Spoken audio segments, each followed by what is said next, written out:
നമ്മൾ ഫോണിലെ സ്റ്റോറേജ് കൂടിയാൽ നമ്മൾ എന്താ ചെയ്യുക? ഇടയ്ക്കിടയ്ക്ക് അത് ക്ലെൻസ് ചെയ്യൂലേ?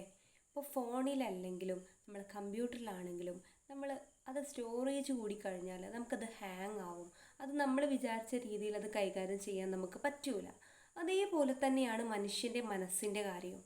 നമുക്ക് കൺട്രോൾ ചെയ്യാൻ പറ്റാത്ത തരത്തിലേക്ക് എത്തിയിട്ടുണ്ട് എന്നുണ്ടെങ്കിൽ അതിന് മുന്നേ തന്നെ നമ്മളത് ക്ലിയർ ആക്കാനും ക്ലെൻസ് ചെയ്യാനും നമ്മൾ തയ്യാറാവണം എന്നുള്ളതാണ്. അപ്പോൾ മനുഷ്യൻ്റെ മനസ്സ് അതുപോലെയാണ്.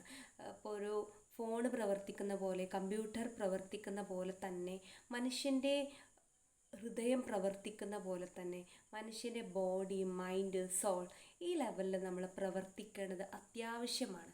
അതിലാദ്യം പ്രവർത്തിക്കേണ്ട കാര്യം മൈൻഡിനെ ക്ലെൻസ് ചെയ്യുക എന്നുള്ളതാണ്. ആവശ്യമില്ലാത്ത കാര്യങ്ങളൊക്കെ, വേസ്റ്റായിട്ട് കാര്യങ്ങളൊക്കെ, ഇമ്പ്യൂരിറ്റീസായി നിറഞ്ഞിരിക്കുന്ന കാര്യങ്ങളൊക്കെ ക്ലെൻസ് ചെയ്യലത് ഒരു മനുഷ്യൻ്റെ പീസ്ഫുള്ളായ ലൈഫിന് അത്യാവശ്യമായിട്ടുള്ളൊരു കാര്യമാണ്.